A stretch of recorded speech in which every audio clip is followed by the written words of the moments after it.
welcome to today's webinar. Are you miscalculating the real cost of employee turnover? For those who I haven't met yet, I am dying for the chance. But my name's Laura Batliner, and I'm the workforce strategist with Magnet Culture. I'm so excited to be talking about this because I've had this discussion with so many people over the last few weeks of how to properly calculate what turnover is costing your business. We are going to be working with our new and improved cost of turnover calculator, and you can find that by going to our website and looking at the magnetvault.com. So if you want to, go on ahead and do that now and download that form so that way you have that, and we can just kind of walk you through that as Cara is doing the webinar and answering those questions and go along with us. So we're going to dive into how you, or whether you are correctly calculating the cost of your turnover, what costs might be missed. A lot of people don't fully understand like all of the costs that actually go into that cost of turnover. And then what you can do, what's the next step, and how can we reduce these costs? So those are all things that Cara is going to touch on today. Remember, all of our webinars are recorded, and so you can actually come back here in the next couple of days once we've released this. You're welcome to rewatch this as many times as you'd like to. You can share this with people that are on your team, and you can go, we have tons of different webinars and resources that you can find on our YouTube page, which is just youtube.com/magnet culture. And we've got just a ton of information there for everyone. So as questions come to mind today, I know we have our chat, but we have there's a Q&A portion. So any question that you have, just jot it down in that Q&A section, and then we'll answer those at the end of the webinar. We will also have an exciting offer, so be sure to tune in until the very end so you can take advantage of those. All right. Well, Cara, are you ready? Awesome. Yes, yes, yes. And if you Great. guys have any trouble, we've got Abby behind the scenes here with us today, and she'll help you get that turnover cost of turnover worksheet. And Abby, feel free to drop that document right in the chat if we need to, if anybody has trouble getting into the vault. So yeah, and actually I just made even fresh, hot off the presses changes just yesterday to that cost of turnover worksheet. So even if you've downloaded it in the past, it is new and improved. I went back through as I was finishing the prep for today and just made sure that every line item on this sucker is as clear can be, so you can take that back to your senior leaders and really have a very impactful and accurate conversation about these costs. Okay, so let me ask you first, just put in the chat, you don't have to put a number, just a yes, no, or maybe an I don't know or whatever.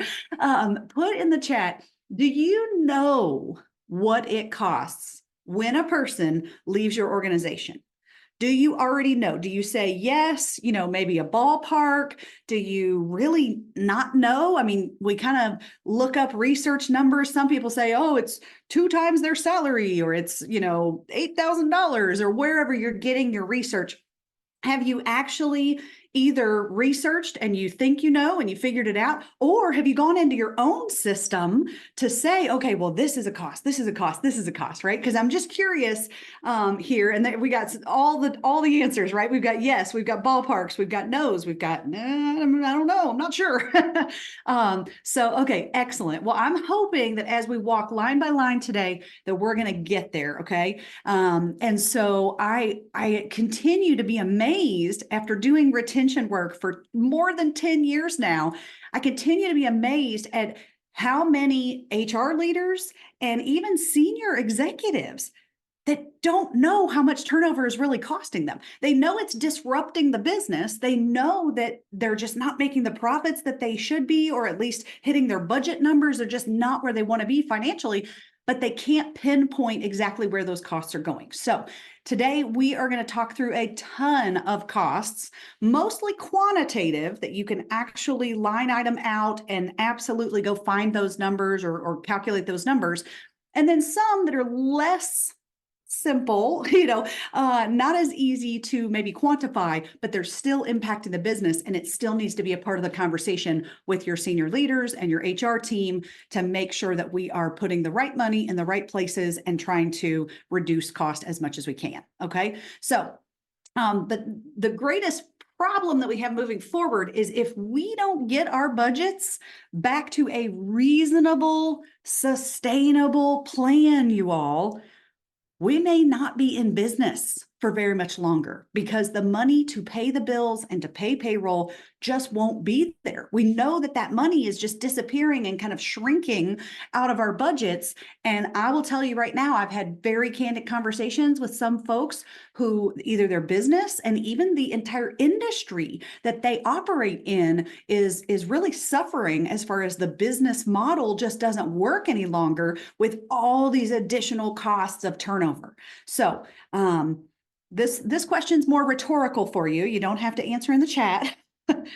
But think about this. How many of you think that your organization, maybe even that whole industry, is in serious trouble if we do not get this excessive burden of turnover costs under control? Okay, just really sit with that for a second, and that might be a question that you want to talk to your senior leaders about, kind of a wake-up call, get their attention and say, look, can we continue to operate if we cannot figure this out? Okay, that can get their attention and definitely get you on their schedule to really talk about this stuff. Okay, so let's take a look at the calculator itself. So hopefully everybody's had a chance to go to magnetvault.com, and you just put in your email there and you're going to get into our hidden vault of resources. Not only is the cost of turnover calculator there, but a million other things are in there that are great. So once you get in there, bookmark that sucker, put it in your favorites bar. And that way you can come back, because we're constantly updating and adding new resources and videos and ebooks and all of that in there as well. So go ahead and download that and then get that ready, because what I'm about to do is I am going to walk you through this entire document. Okay, so let me share my screen here, and okay, hopefully everybody can see now. This is what the cost of turnover worksheet looks like. When you download it, I think it's a 3-page document with a cover sheet. It looks all pretty because our marketing team is amazing. But what I want to focus on is that second page that is the cost of turnover worksheet, kind of the calculator here that you're going to work from. And keep in mind, I understand that you're not going to have each of these numbers right at your fingertips right now. But if you do, great, fill them in. If you don't, then definitely, put a note there, make some notes today of where you might need to go back and crunch numbers, or go ask somebody for those numbers, or figure out those numbers, that kind of thing. Even if you want to just ballpark it today, you can do that to get to some better numbers as well. But this is really just me explaining the tool and explaining how to walk through this conversation with your leadership team about these costs of turnover. Okay. So also, I want you to think about what number has your leadership team been using when you talk about 2023 turnover, right? We're in the beginning of 2024 right now when I'm recording this. And so we easily have calendar numbers right at our fingertips. Even if you're on a different fiscal year, you could still pull from your HR system, how many people did we lose from January 1 to December 31st of 2023 as an example, or your fiscal year, whatever you want to do. An example might be, okay, well, we're pretty sure, I'm just making this up for right now, we're pretty sure that it's costing us about $3,000 per person that's leaving, and we lost 72 people last year. So voila, we had $216,000 in turnover costs, okay? So we're talking big numbers, especially for most of my clients have a lot of that frontline churn and the 30, 60, 90-day turnover, things like that. And so I've had some companies, they tell me they lost 322 people last year, and it was over $1 million or $2 million worth of turnover costs. These are real numbers, and they add up very, very quickly, especially if you have high volume turnover. Okay. Now I am going to focus more on our hourly workforce today and the front line, but you can still utilize this with, with more salary folks or higher professional roles, things like that. But that's not really most of the folks that we're working with. That's not where they're losing most of their talent. It is more on that competitive front line that folks just keep coming and going. So you'll see that we're going to do this calculator by one position. We're going to say, what is the position that we are losing the most folks in that role? Okay. So really important to take a look at that in particular. So we don't want to be way off in our numbers. We got to be in the right ballpark. Okay, so let me take you through this PowerPoint now. I'm going to switch over here. As mentioned, this sheet is going to be per position or per role. So let me give you some examples here. If you're a senior care organization, let's talk about CNAs, right? Let's talk about dietary department servers and workers. Let's talk about technicians if we're over in some other fields in manufacturing or whatnot. I work a lot now in hospitality and gaming, and we've got a lot of folks that are in food and beverage and hospitality, things like that. So pick your highest churn position and put that in here, then put their hourly rate. Now you can put kind of an average hourly rate or the starting hourly rate, however you decide. This is a little bit subjective. You can kind of choose, do we want more conservative numbers? Do I need more average type numbers? That type of thing. But you want to put an hourly rate in there. And then, of course, look back at either the last 12 months or since the beginning of your fiscal year, whatever time period you want to look at, put how many times that position turned over or was filled in that time frame. Okay, so just for ease today, I'm going to be talking about 2023 and that calendar year when you pull numbers. Okay, so here we go. The per hire costs are going to be down the left side of this whole sheet. So every single time you hire somebody, these costs are associated on that. And like I said, we're just going to go line by line, make sure that everybody understands exactly what's entailed here. And if you don't know this number, you don't know this information, go find it because these are real dollars. All right. So candidate selection, first and foremost, how many people are coming in as candidates and applicants? Hopefully a lot. And so we want a lot of people to apply. We've got the application process itself. So we're talking about not the cost of your systems, but what I'm talking about right here is the time it takes to select a candidate. How much time is that taking off of an HR or a manager's role, for example, because that is super, super important to understand the real cost that's going into that, the real time that is going into that. Okay. So we want to talk about the application process itself of posting that job and the ATS system, really thinking through all of that. And then what about the interview time? The scheduling, the conducting the interview. And then my favorite right now, what everyone is telling me is hunting down candidates who didn't show up, but we still want to hire them. So there's the rescheduling and the chasing down and all the texting and things. So kind of get a ballpark on how much time that's taking. And then how much time does it take you to analyze and select? Let's say you have multiple candidates, or there's a candidate that you're like, well, there's some red flags, but these are some good things. And you're bouncing that off of somebody else because this takes time, my friends. Okay. So all of that is more of a time cost. And I want you to think about who's doing it. What do they cost us per hour? And then how many minutes or hours is that taking up their time? Okay. Next up, of course, easy peasy hiring costs. You probably have line items already in your budget for the drug screening, the background check, the agency fees. If you're using temp agencies, and I'm talking about the fee to get placement. Okay. Now, if you're paying just an agency hourly rate, we're going to talk about that a little bit later. But this is if you have to pay any kind of fee to a placement service that's going to get you candidates or get you the new hires. Okay. And then also, do you have to pay for any kind of assessments as you're hiring or relocation for anybody? That type of stuff is all going to go under this direct hiring cost side of things. Then we go to their training. So what are we paying the person while we are training them? Okay, what are we paying them that is just training time? And then we also sometimes have to pay a trainer extra money. Now, if you already have a trainer in place that does all the training and whatnot, you can calculate that differently to say, hey, how many trainers do we need because we have so many new hires coming in? If we have to add a second trainer because there's so many onboarding days and so many folks to be trained, that's a different piece of this.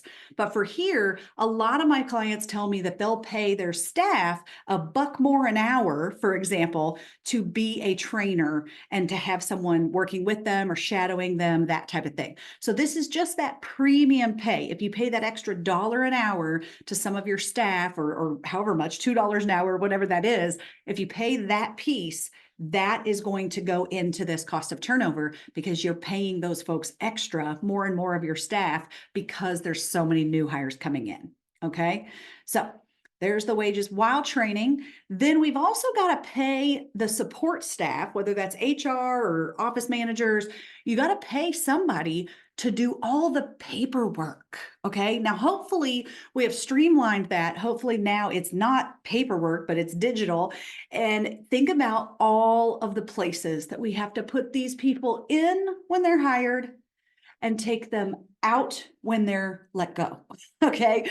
When their position is terminated, whether they leave, we ask them to leave, whatever. There's a lot of paperwork that has to happen at the beginning and the end of that relationship. So think about the time that it takes for your accounting department to put them into payroll, your HR department to put them into the HRIS and put them into all the benefits, different things. If you have health insurance, if you have any kind of retirement plan, even your PTO and tracking all of that, setting them up with all those different things that happen in our systems behind the scenes, the electronic health records and, anything else that you got to create an account for them and get them a password, those types of things as well. So just think about how many minutes or hours does it take for this process of setting them up and taking them out per person.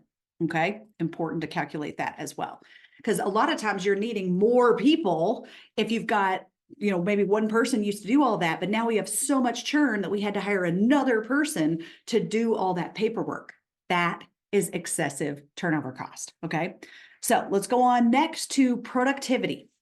Here's the deal. This one's a little bit more complicated. Now, I tried to make sure this whole worksheet is super duper simple. You do not need to be a CFO to fill out this workshop or worksheet, but this is the one calculation that people have to really think about sometimes. And that is the loss of productivity. Because if I had 2 employees and they did their job for a whole year, then, throughout most of that year, they're productive. Every hour that they're clocking, unless they're training or, doing something that they had to do off the floor, they're productive. We're getting our money's worth for that person being out on the floor and doing the job. Well, if we think about those 2 people that we brought in, one of them leaves 6 months in, and we have to bring in a new person at that 6-month mark, then the hours we are paying for that person to do their first month or few weeks, they're not that productive. They don't know what they're doing yet. They're still learning. They're still getting up to speed. And we're all familiar with the learning curve, right? That you kind of start here and you come up. Now, some people's learning curve is a lot faster because they've already been in that role somewhere else or been in at least the profession and they know some of what they need to know. Where other people, we are starting fresh. They don't know our business. They don't know the role. They don't know the responsibilities and even the profession or industry that we're in. We've got to fill in those gaps as well. So, the learning curve is going to be different for different people, how steep that is and how long it takes.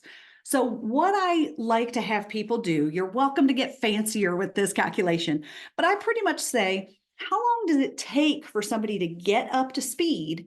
And because there's a learning curve, which is much harder to calculate on a curve, I just say, let's take that amount of time that it took them to get fully productive and chop it in half. Because then we have kind of an average of them not being productive and being almost fully productive. And we're going to just find some middle ground there. Hopefully that makes sense as to why we're just chopping this in half and saying for the time it takes for them to get fully productive, that is going to be a loss of productivity on our turnover costs. Okay. So here's the calculation. We're going to walk through this item by item. So first I need you to say how many shifts How many shifts, not days, how many shifts does it take to get to full productivity? Okay. Now, if I were to think of, a typical 2 week, if somebody said, well, it takes about 2 weeks, let's say they're on regular 8-hour shifts, 5 days a week. Okay. So 2 weeks, that's going to mean it takes 10 shifts. So you can see at the bottom of my screen here, the bottom of the PowerPoint where it says example 10 shifts. So we're going to say it takes 10 shifts for somebody to be working independently. Maybe they're not total full productivity, but they can do the job and they are independent working at that point. So if we say it takes 10 shifts, then we're going to times that by their hourly rate. So just for easy math here, I said, let's do $15 an hour. Okay. So 10 shifts times $15 an hour. You with me so far? Now we're going to cut that in half. Remember, I said we're taking that learning curve. We're going to chop it in half. So 10 shifts, $15 an hour. We're going to cut that in half. So 0.5 times 0.5 on your calculator. And then we have to put how many hours on those shifts. So you can do this with 12-hour shifts or other methods, but I'm just going to go with the 8-hour shift here. So if it takes them 10 shifts to get independent, they're making $15 an hour during that time. They are only half productive because they don't know what they're doing just yet. And they're working 8 hours per shift on those 10 shifts. That costs us $600 in lost productivity that if we had someone else paying that same $15 an hour in that role, that other person would have been far more productive in those 10 shifts than this new hire. Do you see the difference there? Okay, the difference between full productivity of paying somebody $15 an hour to do the job versus paying somebody $15 an hour to learn the job and to have to get all the way up there to that full productivity. Okay, so this is a good way to talk to your team about that cost of the loss of productivity for folks. So be sure to put any questions you have right now in the chat or in the Q&A box. I'll get to as many of those at the end of the session as I can. So if anything doesn't make sense or you want to talk about a certain example or whatnot, feel free to put that in and we'll cover that as well. Okay. All right, so next up on your sheet, we're still over on the left side in the per hire costs, okay? We're still over there. So we're gonna look at any supply costs. What do we have to give an employee to do their job? Even just a name badge, that we probably won't get back if they quit, those kind of things. But any uniforms, any safety equipment, a lot of my manufacturing construction clients, of course, they have to provide some of that equipment that they may or may not get back. And so think about anything that you have to give to those folks to be productive and to be able to do their job. That would be those supply costs that we have to provide to them. Not the supply to do the job, like if they're a painter, you got to give them paint. I don't mean those kind of supply costs, but the supplies to the employee that they're going to wear or need to have in order to go out and do the job. All right, so that's your left side of your sheet that is the per hire cost. Then we're going to go on over to the right side of your worksheet, okay? So for anybody who just joined us, if you go to magnetvault.com, we have downloaded the cost of turnover worksheet and we're working our way line by line through this. And don't worry, we are recording. So if you've missed any of it so far, you can go back and watch the recording on YouTube here in a day or two. All right. So we are over on the right side of the calculator now of your worksheet. And this is the annual costs. This is kind of the group costs or the full line item that we can't necessarily break down per person. So for example, when we're recruiting, one quarter we might recruit 35 new people and the next quarter we might recruit 85 new people. So it's really hard to chop down on those job posting costs and our advertising, job fairs, any bigger recruiting type costs. I'm just going to think of that as an annual cost.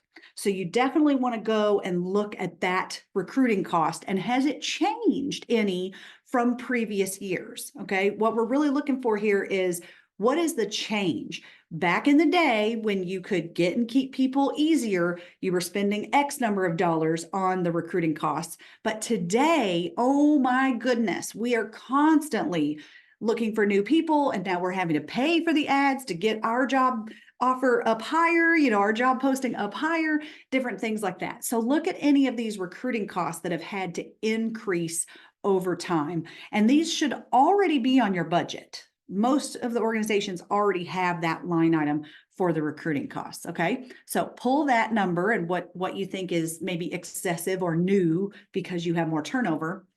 And then we're going to go to those group training costs. How much is it costing to have orientation, right? How much are you paying if you've had to bring on another person to do orientation? Or how much time of someone's time in your HR team or on your management team is it taking? Because guess what? They have other things they could and should be doing. But because we have orientation so often, they're getting pulled into that. So look at how much time it's taking for folks to do orientation. And are you giving them anything as part of the orientation package? Are you feeding them? A lot of times we will give them breakfast, lunch, something, a snack on that first day, or any gifts, the welcome baskets and things like that. What are we giving folks that are coming in? You could put, if it's specific gifts and whatnot, you could put that over on the per hire cost side.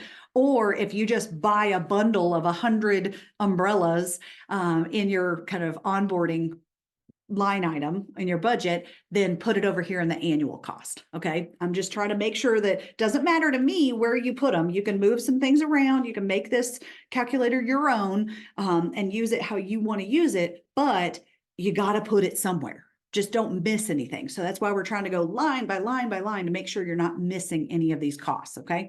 And then of course the training cost is going to be, are you printing or giving them any kind of handbooks, workbooks, worksheets, anything that they need? And have you had to pay for more online courses?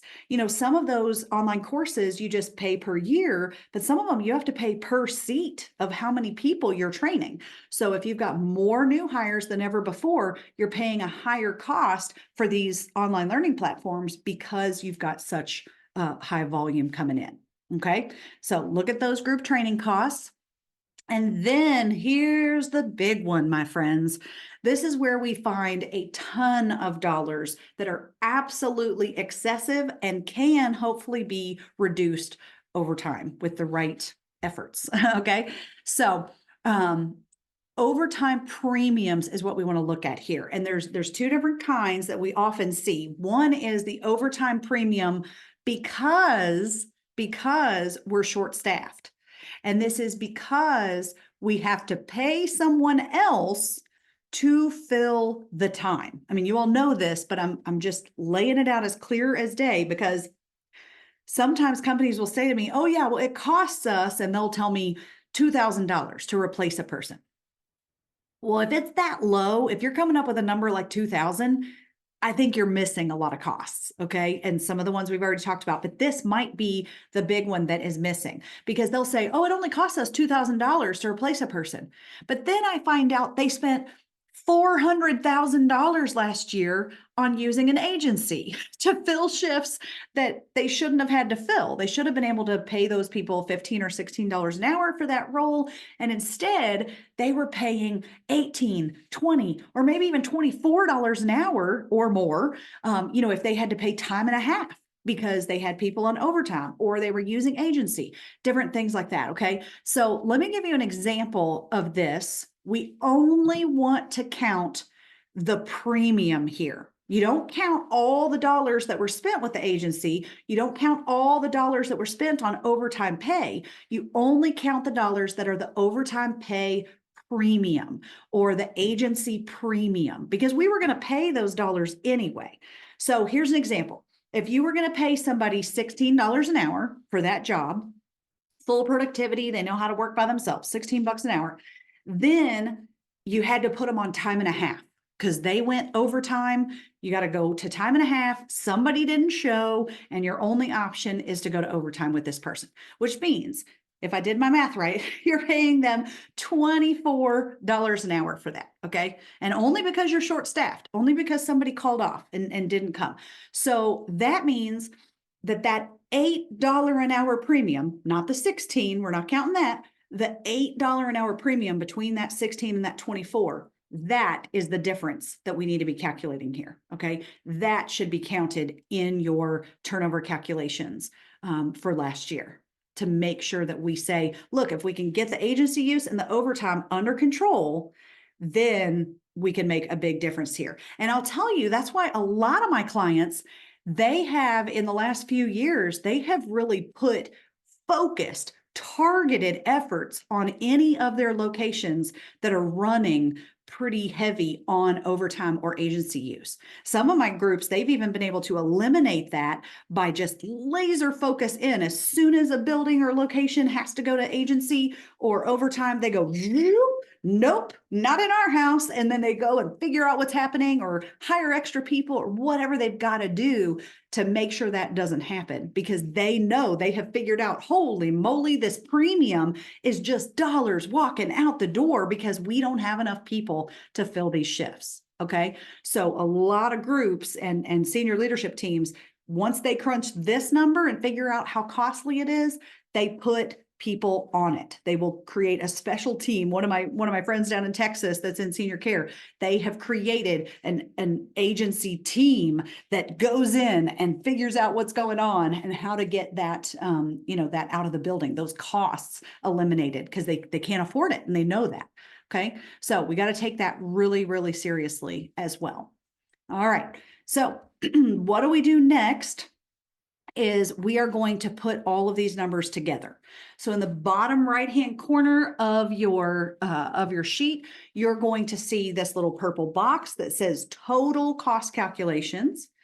And this is a little math here that we got to do, because we've got to take our per hire total from the left. Once you have figured out all those costs line item by line item, we're going to take that total of the per hire cost.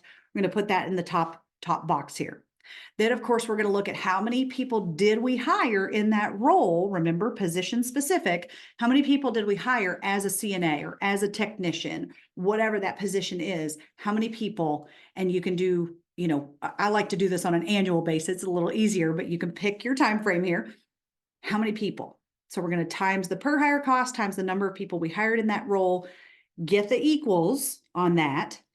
Then you're going to add the annual cost list that was over on the right. So how much did you have to spend on additional recruiting, additional onboarding, overtime premiums, that type of stuff. So that total from the right side, we're going to add that.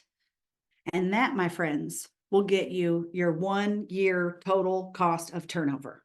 Okay. So we are talking real dollars. We are talking very, very big dollars and a lot more than we thought. And we haven't even gotten to some of the most important things that are missing from this calculation. Okay. So I'm going to stop sharing here real quick and get my screen back over to where I need it to be. Hello, hello. Okay. There we go. There we go. Okay. So a couple of things. Let me ask you first before we go on. Put in the chat for me, what was, before I get to the less tangible things, on this particular worksheet, what was the most enlightening piece for you? Or which piece maybe were you missing in your current calculations that you're like, oh yeah, I got to go back and catch that? Because I'm just curious to see what is it that that people already had. I've had a ton of these conversations with clients, but I'd love to know, was there a section of that that was missing for you or enlightening for you? Or is this number just bigger than you thought it would be? Yeah, absolutely. I've got some comments coming through here on the questions and private chat as well. So yes, would love to hear your feedback, your thoughts, your aha moments of this. And maybe some of you are saying, yep, this is exactly what we were calculating, maybe in a little bit different format, or maybe you had even more things in there. Again, I'm going to get to a few more that are missing, but yeah, would love to see that as well. So, and Denise said, of course, the candidate selection, right? We don't even think about that. We don't think about the time that it takes to have to text and reschedule the person and then go over and talk to Susan about, hey, well, do you think we should hire her? I mean, I like her and I think she would work and has the skills, but I'm worried about this, right? There's a red flag on her resume or application, things like that.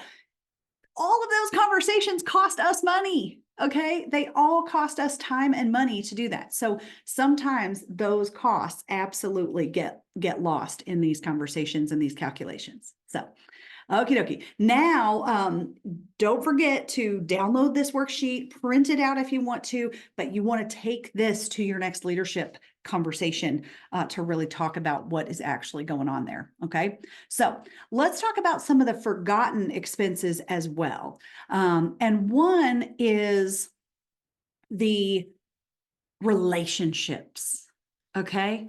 The relationships that are lost when somebody walks out the door. It can be the staff relationships and that camaraderie and trust that we have on our team, but it can also be the relationships with our customers and those that we serve, whether it's guests, patients, residents, customers, clients, whatever you call those that you serve and those that you create your products and services for.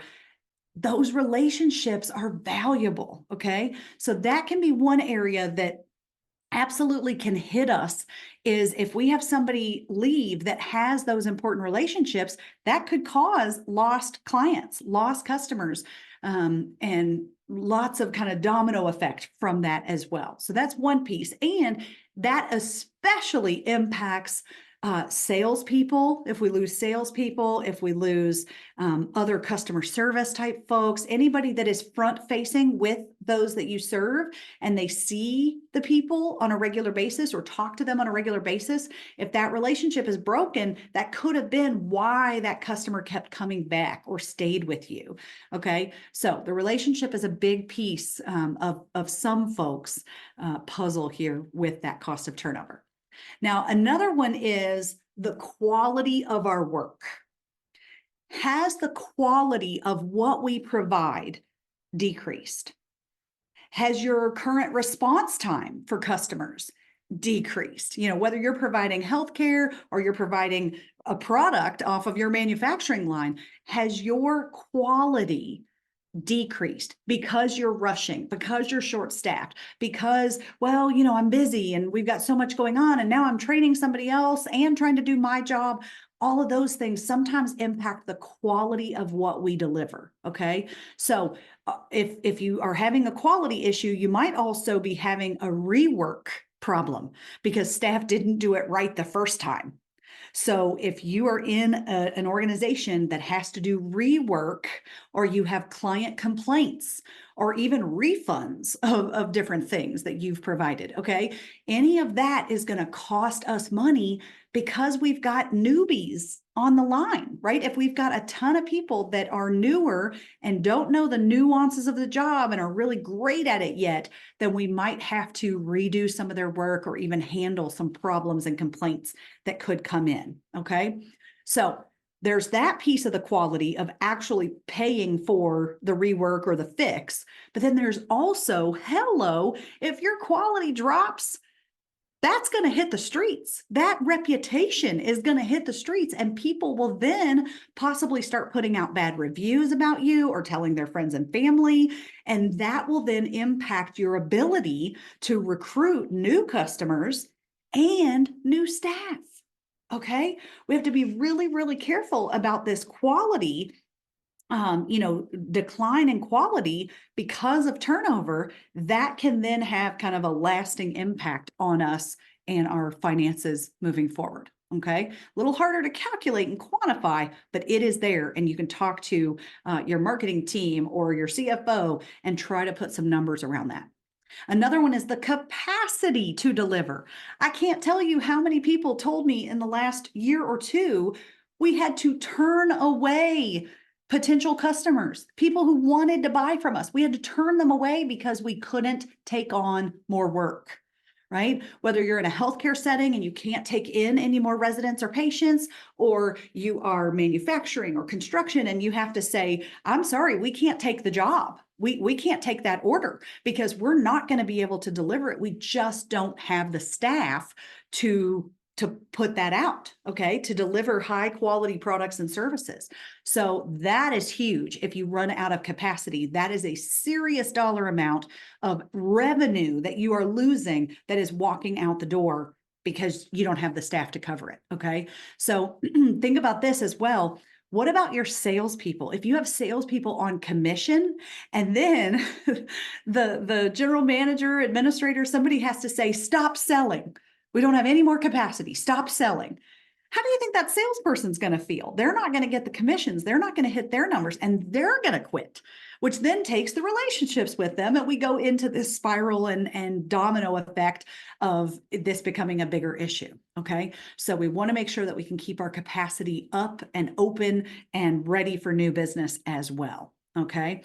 So I've even had some groups say, well, because we had low capacity, we had to put people on overtime. They created mandatory overtime, which then caused more turnover because as we know today, most of the workforce today does not want mandatory overtime, and they will even quit a company, quit an organization because they're being told to work when they don't want to work. All right.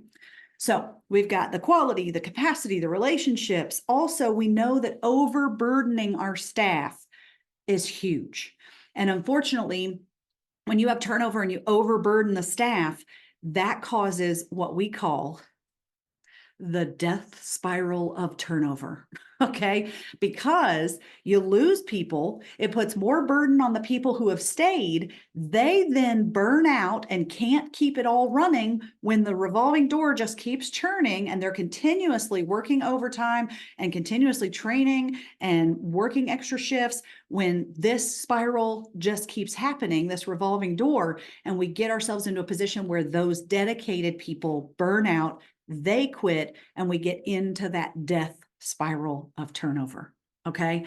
So we don't want to get to that point. It is much, much harder to get out of that than it is to fix the problem before we hit that dire situation. All right. And also sometimes management positions, I've seen a lot of management jobs that have some recruiting and onboarding in their job description. And those bullet points on their job description have swollen up. You know, I've had some leaders tell me, some managers say, look, recruiting and onboarding used to be 10 or 15% of my job. Now recruiting and onboarding is like 40% of my job, or some say 50 or 60% of my job. And yet they still have the rest of their job to do, the other bullets on their job description. And so this can also cause turnover because that excessive turnover causes managers more work. They have to work more hours. And also they're either going to burn out or just say, no, I'm not going to do this position, when really we need an extra recruiter in here. We need an extra person that's doing the onboarding. I can't take all of this on. Okay.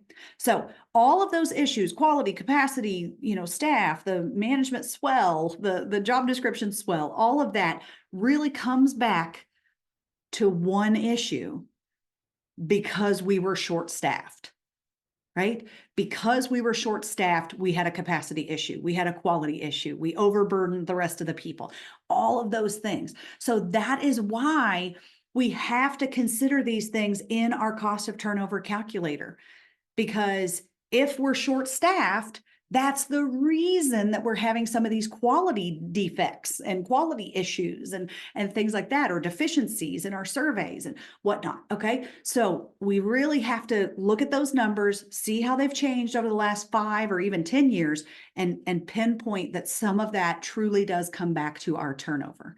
Okay. So has your leadership team discussed that impact? Because there's the cost of turnover and there's also the impact of turnover and that domino effect that happens afterwards as well. Okay, those are real questions that you need to be talking with your leadership team about, and especially your CFO and everybody doing budgets and really looking at realistic numbers here. Okay, so what the heck do we do about it, Cara? All right, we are absolutely, we are absolutely spending these costs, whether we like it or not. The costs are the costs, but there could be some ways not only to reduce some of these costs that we have on the calculator, but also to then reduce turnover in general, do bigger picture things in order to get these numbers and costs back down. Okay, so first things first, if you are not automating as much as possible with the applicant and candidate selection side, the onboarding and orientation and training for new hires, streamline, streamline, streamline.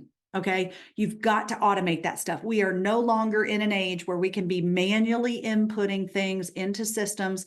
And a lot of times now you can connect your HR system and your payroll system and your learning management system and your benefits systems. And you can do that through API connections with your IT team and say, look, when I put a new hire in here, I need it to go here, here, here, here, here, here, here. There's a ton of companies out there that can help with that as well, that can help streamline and automate those processes so that it reduces error and it helps you free up those administrative hours that you are spending way too much time on, and ain't nobody got time for that. Okay. So definitely streamline and automate what you can. And then also, as I mentioned earlier, really focusing on reducing the temp agency and overtime, because that's where so many dollars add up really, really quickly. So put together kind of a task force for that.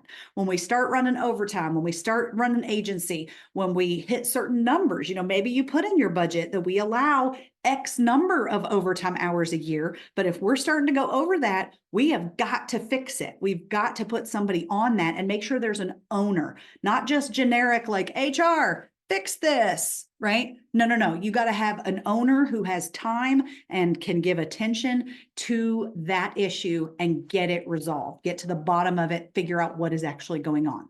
Okay. So that might actually mean be prepared. This is a little counterintuitive, but be prepared, because sometimes we have to hire more people, especially in our HR team. We have to hire more people to get these other costs to come down. Because if our managers are doing so much of their work, doing training, onboarding, hiring people, then a lot of times, unfortunately, they're not great leaders for the rest of their team because they're so focused on these new hires and being pulled into that orientation and training and interviews and all of that.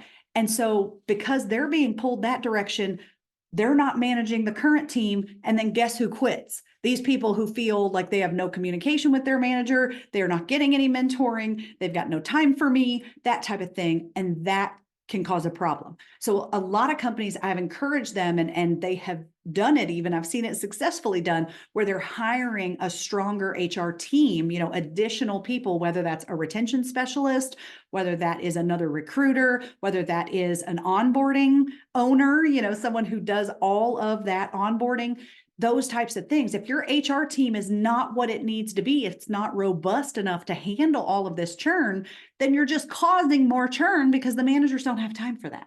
Right. So it's kind of a chicken or the egg thing. Might be counterintuitive at first and certainly not make your CFO happy to say this, but a lot of my organizations that we've come in and worked with, after our 2-day retention retreat, they look at me and go, I need someone who owns turnover here. Because we don't, right? All the HR folks are maxed out. All the managers and leaders are maxed out. Senior leadership team maxed out. And they finally say, now I get it. Now I understand why we've got to spend more on the team, make sure we get the right resources in place if we're going to start bringing these other numbers down. Okay. So really important to make sure you've got the right team in place. In fact, after a speaking gig that I did not too long ago, I did not use these words, but one of the leaders in the room, he came up to me afterwards and he said, okay, did I understand you right? That I need to retool my HR team. Is that right? Is that what I heard? And I said, yes, that's exactly it. You got to make sure that on your HR team, you have coverage for all of those different things and that they are heavily supporting managers to not overburden the managers with HR duties. Okay. Especially if you call your managers hiring managers, there's way too much on their plate and we have to kind of recalibrate that at this point. All right. So making sure that we have that correct team, the correct support systems, all of those positions in place to do the process, to create. If you've seen our workforce wake-up call program, you know that we have to create a well-oiled machine. We have to operationalize turnover and make sure that we are prepared for this churn. We want to reduce it and get it under control, but we have to be prepared for this churn for sure moving forward. Okay, so those are some of the things we can do on top of, the magnet framework stuff that we teach all the time. Hello, training your managers to be more effective and more efficient, onboarding, focusing on that. I didn't even really touch on that piece, but focusing on and investing in a better onboarding can get you there as well, okay, to reduce some of that. So okie dokie. We've got some questions coming in. I'm going to take a look at those in just a minute. But you guys, these costs are real and they need to be on your budget. Some of you know this stuff and you know that these exist, but they're not really a line item anywhere. It isn't broken down like that. Not that you have to break down every single minute of where people spend their time, but I see a disconnect between budgets and job descriptions. That job descriptions have changed or swollen, and yet that is not accounted for over on the budget of the real workload that's going into these things, okay? So please, especially if you're a senior leader or you're going to talk to your senior leaders, please do not put idealistic numbers in your budget and then just cross your fingers and hope that turnover is finally going to resolve itself in 2024. Because guess what? It's not. It will not solve itself. And those extra costs are just going to pile up because they're not going anywhere. Okay. It's time to recalibrate, my friends, both the company expectations and the job loads, and potentially even your calculations to really make sure that we can be a sustainable organization, right? What did I talk about at the beginning? If we want to be sustainable, we want to be around in 5 years, we've got to look at that. Okay, so I'm going to jump over and look at the Q&A while Laura quickly tells you guys about our some closing thoughts and some offers. And we've already got our next webinar ready for next month. So she's going to tell you about that and where to register. Yeah, great. So just in case you guys didn't think that we could add any more value to this call, we do want to go ahead and let you know that our next webinar, it's going to be on February 29th, and it's going to be about Gen Z in the workplace. And we're just going to talk about that new generation that's coming in and talk about that. So you're more than welcome to go ahead and get signed up for that. And today, for everyone who has been on this call with us, Cara is actually offering 3 sessions for people to meet with her for a 45-minute segment and just talk through these calculators and how that just to help you really focus in on what your cost of turnover is in your workplace. So email Cara or myself and we will get that meeting set up. But like I said, she is swamped over the next month and she has time. She's chiseled out time for 3 of those meetings. So Awesome. Cara, I know I see a couple of questions there. Did you want to go Yeah. ahead and dive into Yeah. those? Let me hit, I've just got time for 1 or 2 here. We got to wrap up because people have got meetings to get to, of course, as do I as well. Okay, so great question came in of what role does the loss of knowledge play in this cost? And that is very similar to the loss of relationships, right? It is harder to quantify and to put an exact number on, but it comes back to kind of, to me, that productivity curve of the new person. So if you have someone who's highly knowledgeable, let's say like a director of nursing or someone in your organization that is the regulatory expert of what you do, they have to have that expert knowledge. Then you can imagine the learning curve it's going to take for the next person to get all the way up to that level of knowledge. It's huge. So really, that comes back to that learning curve cost. You can expand the learning curve for that new time and also put it in kind of the relationship category of what did it cost us to lose those relationships and that knowledge that the person had. And somebody also asked about the cliquishness that happens on teams and that drives turnover. I could talk for another hour on what all causes turnover, right? Lack of trust, lack of communication, bad onboarding. There's a million things that cause turnover, and that's what we talk about and teach about and whatnot. But all of those things then filter into this calculation when we're losing people. So it's hard to say how much does trust or lack of team building or lack of communication. It's harder to pinpoint the costs on those, But we do know that if we haven't trained our managers to be great communicators and we haven't trained them to have that higher level of EQ, to be great team builders, great mentors for our teams, if we haven't invested in the leadership effectiveness and the influence that those leaders have, we know that is costing us money, that is walking out the door. Okay, so lots and lots of great questions. There are a few more here. I'm sorry we don't have time to cover everything, but please do not hesitate to message me on LinkedIn. I'm the only Cara Silletto on LinkedIn, so I'm easy to find.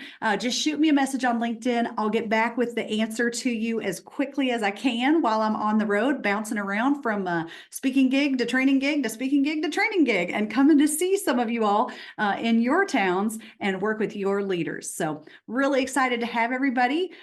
Message Laura as quick as you can and get on my calendar for one of these 3 upcoming discussions that I will do one-on-one with you all to talk about these costs. So thanks, everybody. Have a wonderful week and good luck with your calculations. Let me know if you hit any roadblocks and I'm happy to help. All righty.